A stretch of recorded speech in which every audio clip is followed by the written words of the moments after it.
The Adventure of the Blue Carbuncle. I had called upon my friend, Sherlock Holmes, upon the second morning after Christmas, with the intention of wishing him the compliments of the season. He was lounging upon the sofa in a purple dressing gown, a pipe-rack within his reach upon the right, and a pile of crumpled morning papers, evidently newly studied, near at hand. Beside the couch was a wooden chair, and on the angle of the back hung a very seedy and disreputable hard felt hat, much the worse for wear, and cracked in several places. A lens and a forceps lying upon the seat of the chair suggested that the hat had been suspended in this manner for the purpose of examination. "You are engaged," said I. "Perhaps I interrupt you." "Not at all. I'm glad to have a friend with whom I can discuss my results. The matter is a perfectly trivial one." He jerked his thumb in the direction of the old hat. "But there are points in connection with it which are not entirely devoid of interest, and even of instruction." I seated myself in his armchair and warmed my hands before his crackling fire, for a sharp frost had set in, and the windows were thick with the ice crystals. "I suppose," I remarked, "that, homely as it looks, this thing has some deadly story linked on to it, that it is the clue which will guide you in the solution of some mystery and the punishment of some crime." No crime," said Sherlock Holmes, laughing. "Only one of those whimsical little incidents which will happen when you have 4,000,000 human beings all jostling each other within the space of a few square miles. Amid the action and reaction of so dense a swarm of humanity, every possible combination of events may be expected to take place, and many a little problem will be presented which may be striking and bizarre without being criminal. We have already had experience of such." "So much so," I remarked, "that of the last 6 cases which I have added to my notes, 3 have been entirely free of any legal crime." "Precisely. You allude to my attempt to recover the Irene Adler papers, to the singular case of Miss Mary Sutherland, and to the adventure of the man with the twisted lip. Well, I have no doubt that this small matter will fall into the same innocent category. You know Peterson, the commissionaire?" "Yes." "It is to him that this trophy belongs." "It is his hat." No, he found it. Its owner is unknown. I beg that you will look upon it not as a battered billycock, but as an intellectual problem. And first, as to how it came here. It arrived upon Christmas morning in company with a good fat goose, which is, I have no doubt, roasting at this moment in front of Peterson's fire. The facts are these. About 4 o'clock on Christmas morning, Peterson, who as you know is a very honest fellow, was returning from some small jollification, and was making his way homeward down Tottenham Court Road. In front of him he saw, in the gaslight, a tallish man walking with a slight stagger and carrying a white goose slung over his shoulder. As he reached the corner of Goodge Street, a row broke out between this stranger and a little knot of roughs. One of the latter knocked off the man's hat, on which he raised his stick to defend himself, and swinging it over his head, smashed the shop window behind him. Peterson had rushed forward to protect the stranger from his assailants, but the man, shocked at having broken the window and seeing an official-looking person in uniform rushing towards him, dropped his goose, took to his heels, and vanished amid the labyrinth of small streets which lie at the back of Tottenham Court Road. The roughs had also fled at the appearance of Peterson, so that he was left in possession of the field of battle, and also of the spoils of victory, in the shape of this battered hat and a most unimpeachable Christmas goose. Which surely he restored to their owner. My dear fellow, there lies the problem. It is true that "For Mrs. Henry Baker" was printed upon a small card which had been tied to the bird's left leg, and it is also true that the initials H.B. are legible upon the lining of this hat. But as there are some thousands of Bakers and some hundreds of Henry Bakers in this city of ours, it's not easy to restore lost property to any one of them. What then did Peterson do? He brought round both hat and goose to me on Christmas morning, knowing that even the smallest problems are of interest to me. The goose we retained until this morning, when there were signs that, in spite of the slight frost, it would be well that it should be eaten without unnecessary delay. Its finder has carried it off, therefore, to fulfill the ultimate destiny of a goose, while I continue to retain the hat of the unknown gentleman who lost his Christmas dinner. Did he not advertise? No. Then what clue could you have as to his identity? Only as much as we can deduce. From his hat? Precisely. But you're joking. What can you gather from this old battered felt? Here is my lens. You know my methods. What can you gather yourself as to the individuality of the man who has worn this article?" I took the tattered object in my hands and turned it over rather ruefully. It was a very ordinary black hat of the usual round shape, hard and much the worse for wear. The lining had been of red silk, but was a good deal discolored. There was no maker's name, but as Holmes had remarked, the initials H.B. were scrawled upon one side. It was pierced in the brim for a hat securer, but the elastic was missing. For the rest, it was cracked, exceedingly dusty, and spotted in several places, although there seemed to have been some attempt to hide the discolored patches by smearing them with ink. "I can see nothing," said I, handing it back to my friend. "On the contrary, Watson, you can see everything. You fail, however, to reason from what you see. You are too timid in drawing your inferences." "Then pray tell me what it is that you can infer from this hat." He picked it up and gazed at it in the peculiar introspective fashion which was characteristic of him. "It is perhaps less suggestive than it might have been," he remarked. "And yet there are a few inferences which are very distinct, and a few others which represent at least a small balance of probability. That the man was highly intellectual is of course obvious upon the face of it, and also that he was fairly well to do within the last 3 years, although he has now fallen upon evil days. He had foresight, but has less now than formerly, pointing to a moral retrogression, which when taken with the decline of his fortune seems to indicate some evil influence, probably drink, at work upon him. This may account also for the obvious fact that his wife has ceased to love him." "My dear Holmes!" "He has, however, retained some degree of self-respect," he continued, disregarding my remonstrance. "He is a man who leads a sedentary life, goes out little, is out of training entirely, is middle-aged, has grizzled hair which he has had cut within the last few days, and which he anoints with lime cream. These are the more patent facts which may be deduced from his hat. Also, by the way, that it is extremely improbable that he has had gas laid on in his house." "You're certainly joking, Holmes." "Not in the least. Is it possible that even now, when I gave you these results, you are unable to see how they are attained?" "I have no doubt that I am very stupid, but I must confess that I am unable to follow you. For example, how did you deduce that this man was intellectual?" For answer, Holmes clapped the hat upon his head. It came right over the forehead and settled upon the bridge of his nose. "It is a question of cubic capacity," said he. "A man with so large a brain must have something in it." "The decline in his fortunes, then?" "This hat is 3 years old. These flat brims curled at the edge came in then. It is a hat of the very best quality. Look at the band of ribbed silk and the excellent lining. If this man could afford to buy so expensive a hat 3 years ago, and has had no hat since, then he has assuredly gone down in the world." "Well, that is clear enough, certainly. But how about the foresight and the moral retrogression?" Sherlock Holmes laughed. "Here is the foresight," said he, putting his finger upon the little disc and loop of the hat securer. "They are never sold upon hats. If this man ordered one, it is a sign of a certain amount of foresight, since he went out of his way to take this precaution against the wind. But since we see that he has broken the elastic and is not troubled to replace it, it is obvious that he has less foresight now than formerly, which is a distinct proof of a weakening nature. On the other hand, he has endeavored to conceal some of these stains upon the felt by daubing them with ink, which is a sign that he has not entirely lost his self-respect." "Your reasoning is certainly plausible." "The further points, that he is middle-aged, that his hair is grizzled, that it has been recently cut, and that he uses lime cream, are all to be gathered from a close examination of the lower part of the lining. The lens discloses a large number of hair ends, clean cut by the scissors of the barber. They all appear to be adhesive, and there is a distinct odor of lime cream. This dust, as you will observe, is not the gritty grey dust of the street, but the fluffy brown dust of the house, showing that it has been hung up indoors most of the time, while the marks of moisture upon the inside are proof positive that the wearer perspired very freely, and could therefore hardly be in the best of training."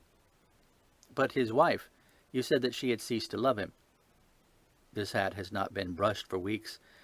When I see you, my dear Watson, with a week's accumulation of dust upon your hat, and when your wife allows you to go out in such a state, I shall fear that you also have been unfortunate enough to lose your wife's affection." "But he might be a bachelor." "Nay, He was bringing home the goose as a peace offering to his wife. Remember the card upon the bird's leg? You have an answer for everything. But how on earth do you deduce that the gas is not laid on in his house?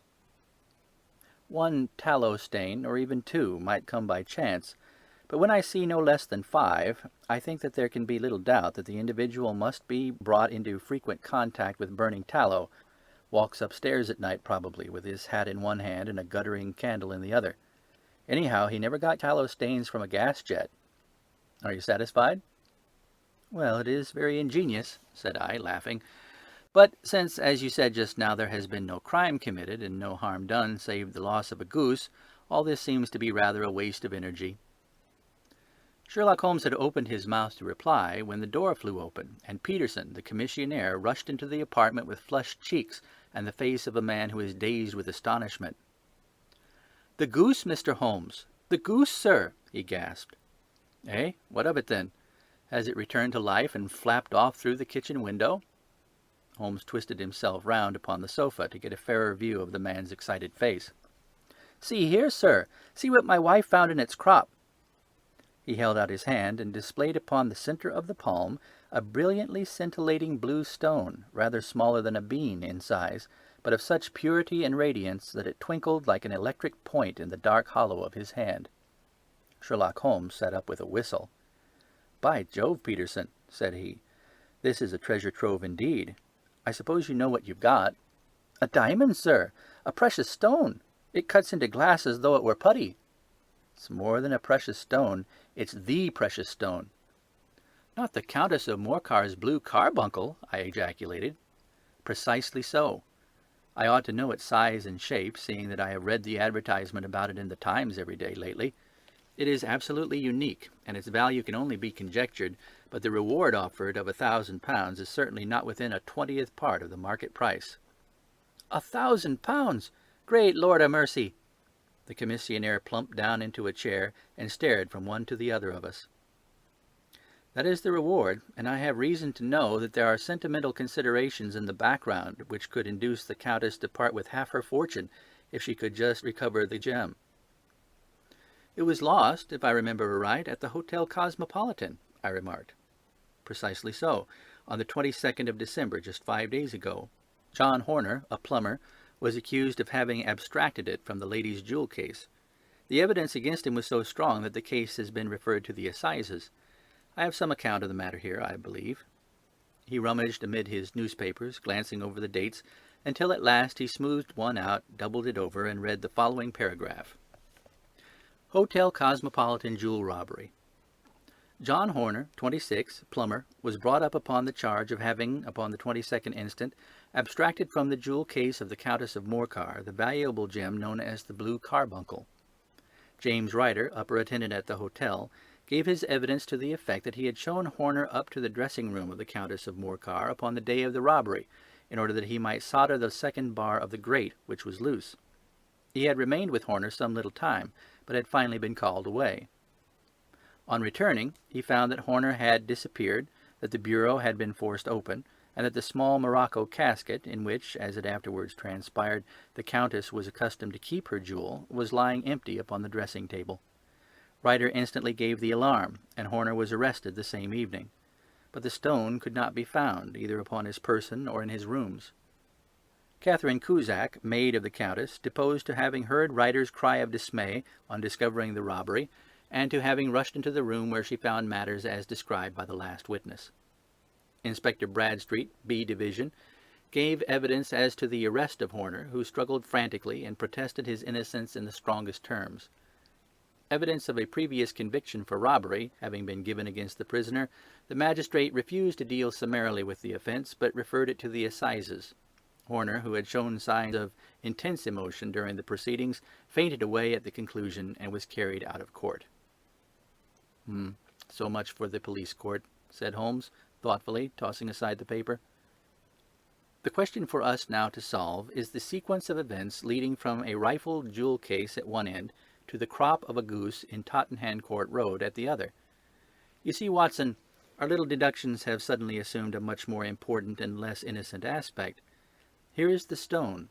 The stone came from the goose, and the goose came from Mr. Henry Baker, the gentleman with the bad hat and all the other characteristics with which I have bored you. So now we must set ourselves very seriously to finding this gentleman and ascertaining what part he has played in this little mystery. To do this, we must try the simplest means first, and these lie undoubtedly in an advertisement in all the evening papers. If this fail, I have recourse to other methods. What will you say? Give me a pencil and that slip of paper. Now then, found at the corner of Goodge Street, a goose and a black felt hat. Mr. Henry Baker can have the same by applying at 6:30 this evening at 221B Baker Street. That's clear and concise. Very, but will he see it? Well, he is sure to keep an eye on the papers, since to a poor man the loss was a heavy one. He was clearly so scared by his mischance in breaking the window and by the approach of Peterson that he thought of nothing but flight. But since then he must have bitterly regretted the impulse which caused him to drop his bird. And then again, the introduction of his name will cause him to see it, for everyone who knows him will direct his attention to it. Here you are, Peterson. Run down to the advertising agency and have this put in the evening papers. In which, sir? Oh, in the Globe, Star, Pall Mall, St. James, Evening News, Standard, Echo, and any others that occur to you. Very well, sir. And this stone? Ah, yes, I shall keep the stone. Thank you. And I say, Peterson, just buy a goose on your way back and leave it here with me, for we must have one to give to this gentleman in place of the one which your family is now devouring. When the commissionaire had gone, Holmes took up the stone and held it against the light. It's a bonny thing, said he. Just see how it glints and sparkles. Of course, it is a nucleus and focus of crime. Every good stone is. They are the devil's pet baits. In the larger and older jewels, every facet may stand for a bloody deed. This stone is not yet 20 years old. It was found in the banks of the Amoy River in southern China, and is remarkable in having every characteristic of the carbuncle, save that it is blue in shade instead of ruby red. In spite of its youth, it has already a sinister history. There have been 2 murders, a vitriol throwing, a suicide, and several robberies brought about for the sake of this 40-grain weight of crystallized charcoal. Who would ever think that so pretty a toy could be a purveyor of the gallows and the prison? I'll lock it up in my strong box now, and drop a line to the Countess to say that we have it. Do you think that this man Horner is innocent? I cannot tell. Well, then, do you imagine that this other one, Henry Baker, had anything to do with the matter? It is, I think, much more likely that Henry Baker is an absolutely innocent man who had no idea that the bird which he was carrying was of considerable more value than if it were made of solid gold. That, however, I shall determine by a very simple test, if we have an answer to our advertisement. And you can do nothing till then? Nothing.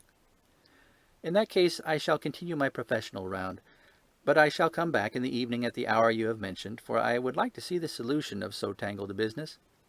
Very glad to have you. I dine at 7. There is a woodcock, I believe. By the way, in view of recent occurrences, perhaps I ought to ask Mrs. Hudson to examine its crop. I had been delayed at a case, and it was a little after 6:30 when I found myself in Baker Street once more. As I approached the house, I saw a tall man in a Scotch bonnet with a coat, which was buttoned up to his chin, waiting outside in the bright semicircle which was thrown from the fanlight. Just as I arrived, the door was opened, and we were shown up together to Holmes's room. "Mr. Henry Baker, I believe?" said he, rising from his armchair and greeting his visitor with the easy air of geniality which he could so readily assume. "Pray take this chair by the fire, Mr. Baker. It's a cold night, and I observe that your circulation is more adapted for summer than for winter. Ah, Watson, you have just come at the right time. Is that your hat, Mr. Baker?" "Yes, sir, that is undoubtedly my hat." He was a large man, with rounded shoulders, a massive head, and a broad, intelligent face, sloping down to a pointed beard of grizzled brown. A touch of red in nose and cheeks, with a slight tremor in his extended hand, recalled Holmes's surmise as to his habits. His rusty brown frock coat was buttoned right up in front, with the collar turned up, and his lank wrists protruded from his sleeves without a sign of cuff or shirt. He spoke in a slow staccato fashion, choosing his words with care, and gave the impression generally of a man of learning and letters who had had ill usage at the hands of fortune. "We have retained these things for some days," said Holmes, "because we expected to see an advertisement from you giving your address. I am at a loss to know now why you did not advertise." Our visitor gave a rather shamefaced laugh. "Shillings have not been so plentiful with me as they once were," he remarked. I had no doubt that the gang of roughs who assaulted me had carried off both my hat and the bird. I did not care to spend more money in a hopeless attempt to recover them. Very naturally. By the way, about the bird, we were compelled to eat it. To eat it? Our visitor half rose from his chair in his excitement. Yes, it would have been no use to anyone had we not done so, but I presume that this other goose upon the sideboard, which is about the same weight and perfectly fresh, will answer your purpose equally well? "Oh, certainly, certainly," answered Mr. Baker with a sigh of relief. "Of course, we still have the feathers, legs, crop, and so on of your own bird, so if you wish—" The man burst into a hearty laugh. "They might be useful to me as relics of my adventure," said he, "but beyond that, I can hardly see what use the dejecta membra of my late acquaintance are going to be to me. No, sir, I think that, with your permission, I will confine my attentions to the excellent bird which I perceive upon the sideboard." Sherlock Holmes glanced sharply across at me, with a slight shrug of his shoulders. "There is your hat, then, and there your bird," said he. "By the way, would it bore you to tell me where you got the other one from? I am somewhat of a fowl fancier, and I have seldom seen a better-grown goose." "Certainly, sir," said Baker, who had risen and tucked his newly gained property under his arm. "There are a few of us who frequent the Alpha Inn near the museum. We are to be found in the museum itself during the day, you understand. This year our good host, Windigate by name, instituted a goose club, by which, on consideration of some few pence every week, we were each to receive a bird at Christmas. My pence were duly paid, and the rest is familiar to you. I am much indebted to you, sir, for a Scotch bonnet is fitted neither to my years nor my gravity." With a comical pomposity of manner, he bowed solemnly to both of us, and strode off upon his way. "So much for Mr. Henry Baker," said Holmes, when he had closed the door behind him. "It is quite certain that he knows nothing whatever about the matter. Are you hungry, Watson?" "Not particularly." "Then I suggest that we turn our dinner into a supper, and follow up this clue while it is still hot." "Yes, by all means." It was a bitter night, so we drew on our ulsters and wrapped cravats around our throats. Outside, the stars were shining coldly in a cloudless sky, and the breath of the passers-by blew out into smoke like so many pistol shots. Our footfalls rang out crisply and loudly as we swung through the Doctor's Quarter, Wimpole Street, Harley Street, and so through Wigmore Street into Oxford Street. In a quarter of an hour we were in Bloomsbury at the Alpha Inn, which is a small public house at the corner of one of the streets that runs down into Holborn. Holmes pushed open the door of the private bar, and ordered 2 glasses of beer from the ruddy-faced, white-aproned landlord. "Your beer should be excellent, if it is as good as your geese," said he. "My geese?" The man seemed surprised. "Yes. I was speaking only half an hour ago to Mr. Henry Baker, who was a member of your goose club."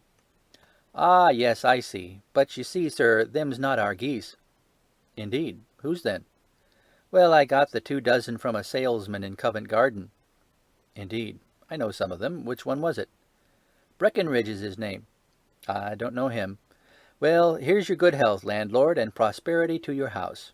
Good night." "Now for Mr. Breckenridge," he continued, buttoning up his coat as we came into the frosty air.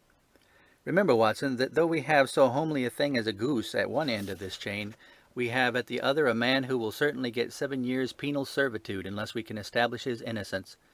It is possible that our inquiry may but confirm his guilt, but in any case we have a line of investigation which has been missed by the police, and which a singular chance has placed into our hands.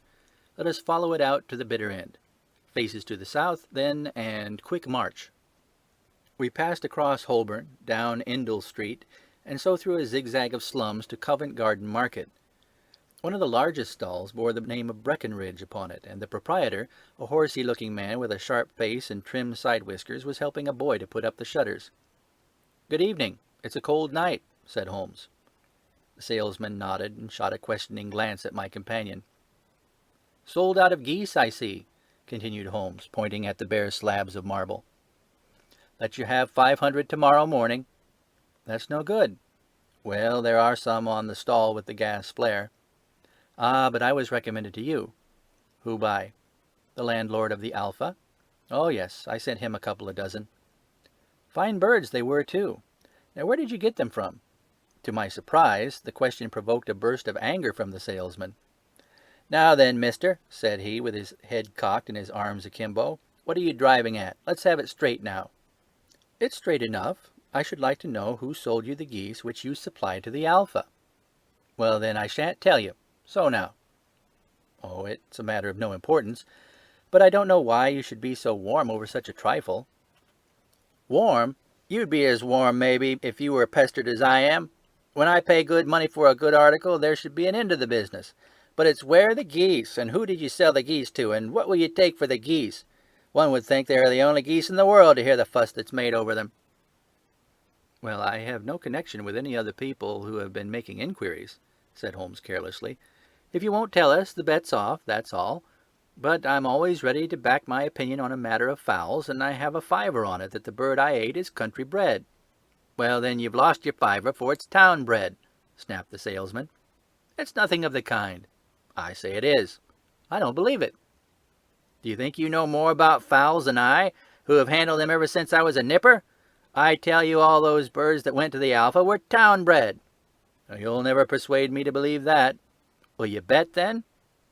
"It's merely taking your money, for I know that I am right.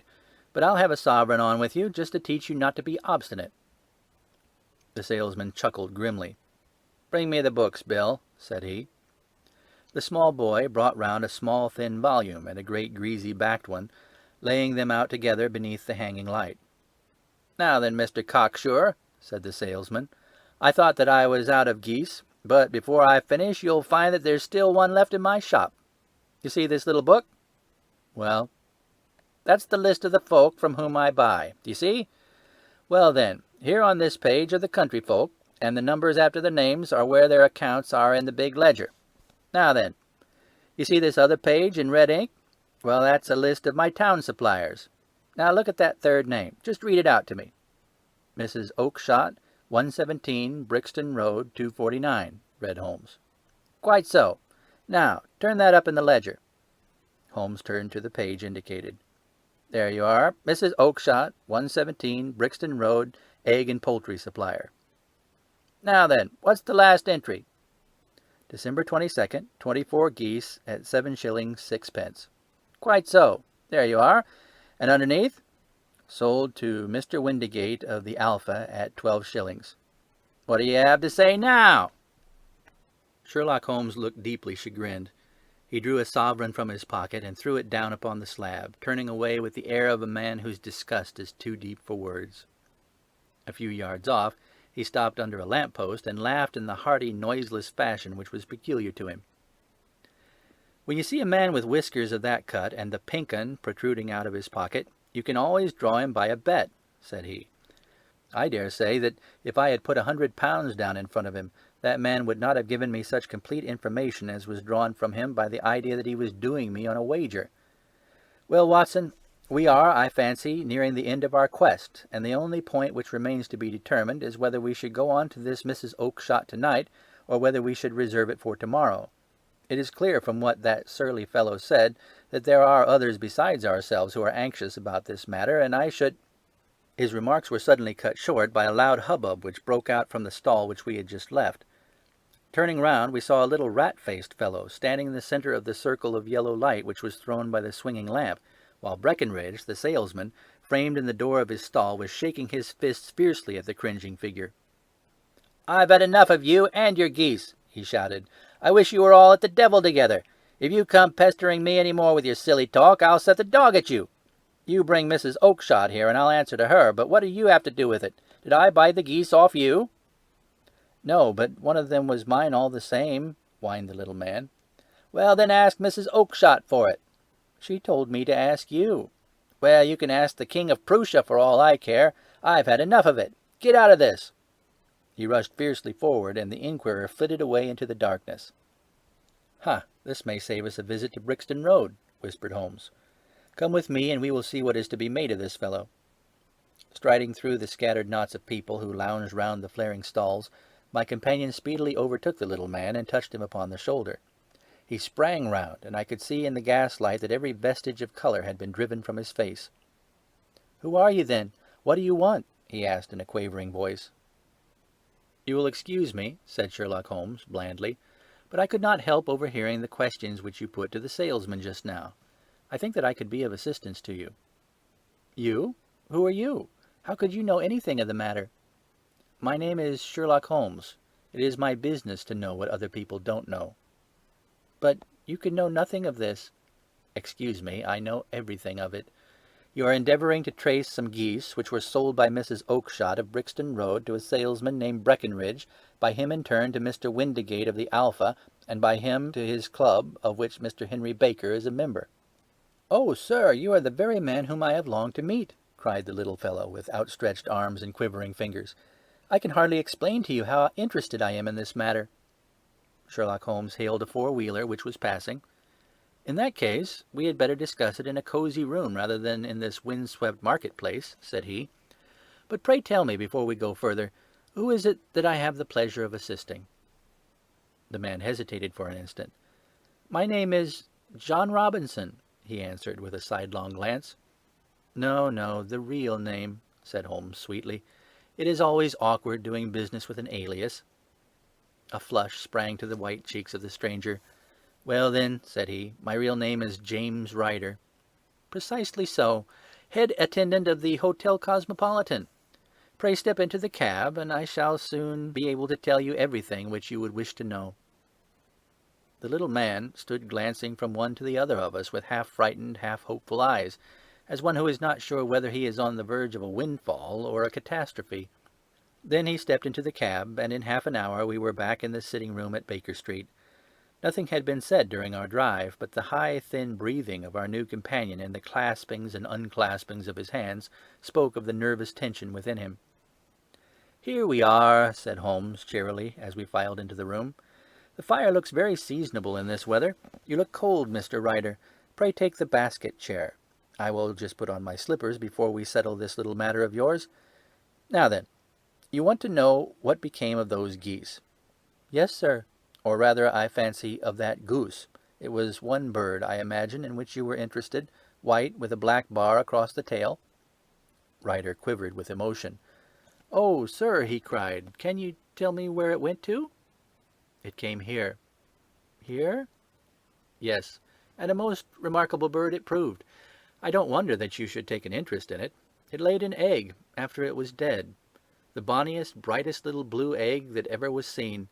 I have it here in my museum." Our visitor staggered to his feet and clutched the mantelpiece with his right hand. Holmes unlocked his strong-box and held up the Blue Carbuncle, which shone out like a star with a cold, brilliant, many-pointed radiance.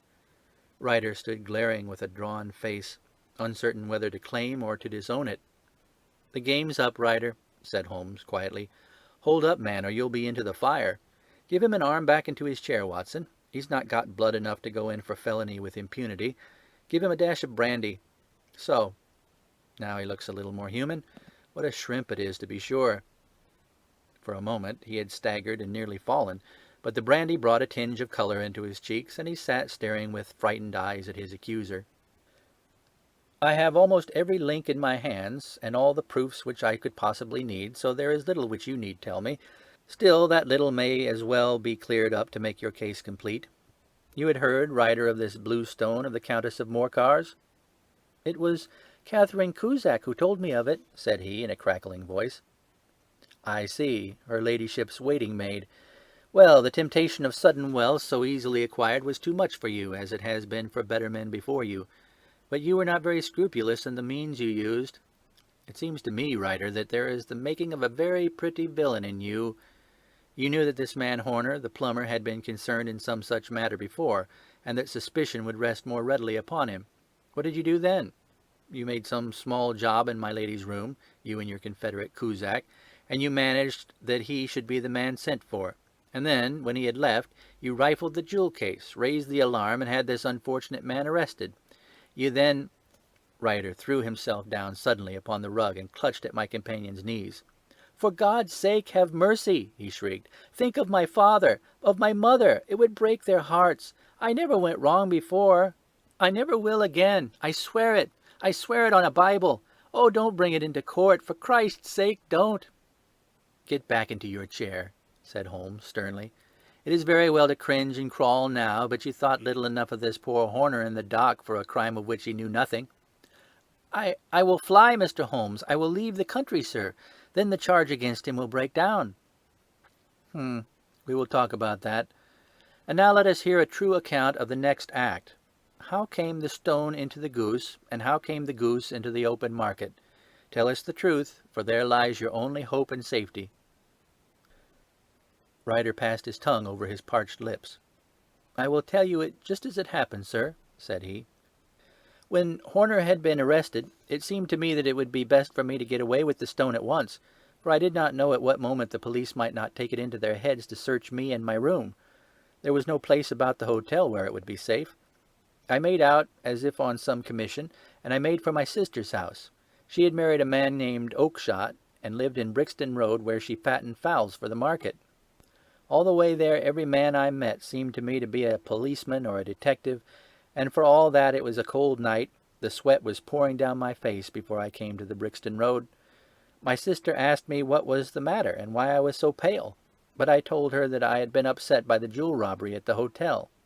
Then I went back into the backyard and smoked a pipe and wondered what would be the best to do. I had a friend once, called Maudsley, who went to the bad and had just been serving his time in Pentonville. One day he had met me and fell into talk about the way of thieves and how they could get rid of what they stole.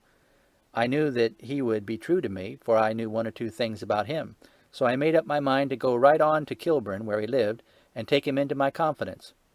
He would show me how to turn the stone into money, but how to get to him in safety. I thought of the agonies I had gone through in coming from the hotel. I might at any moment be seized and searched, and there would be the stone in my waistcoat pocket. I was leaning against the wall at the time, and looking at the geese which were waddling about round my feet, and suddenly an idea came into my head which showed me how I could beat the best detective that ever lived. My sister had told me some weeks before that I might have the pick of her geese for a Christmas present, and I knew that she was always as good as her word. I could take my goose now, and in it I would carry my stone to Kilburn. There was a little shed in the yard, and behind this I drove one of the birds, a fine big one, white with a barred tail. I caught it, and prizing its bill open, I thrust the stone down its throat as far as my finger could reach. The bird gave a gulp, and I felt the stone pass along its gullet and down into its crop. But the creature flapped and struggled, and out came my sister to know what was the matter. As I turned to speak to her, the brute broke loose and fluttered off among the others. "Whatever were you doing with that bird, Jim?" says she. "Well," said I, "you said you'd give me one for Christmas, and I was feeling which was the fattest." "Oh," says she, "we've set yours aside for you. Jem's bird, we call it. It's the big white one over yonder. There's 26 of them, which makes one for you and one for us and 2 dozen for the market." "Thank you, Maggie," says I, "but if it's all the same to you, I'd rather have that one I was handling just now." "The other is a good 3 pounds heavier," said she, "and we fattened it expressly for you." "Never mind, I'll have the other, and I'll take it now," said I. "Oh, just as you like," said she, a little huffed. "Which is it you want, then?"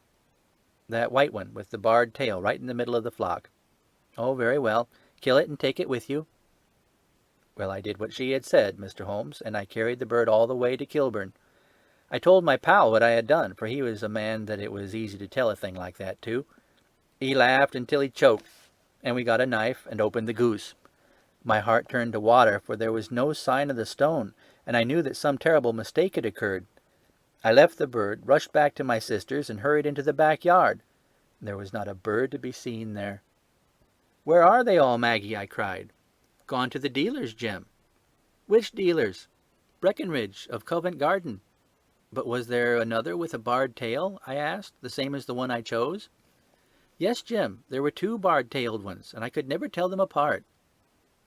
Well, then, of course, I saw it all, and I ran off as hard as my feet would carry me to this man Breckenridge.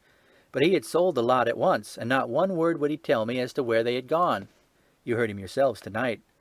Well, he has always answered me like that. My sister thinks that I'm going mad.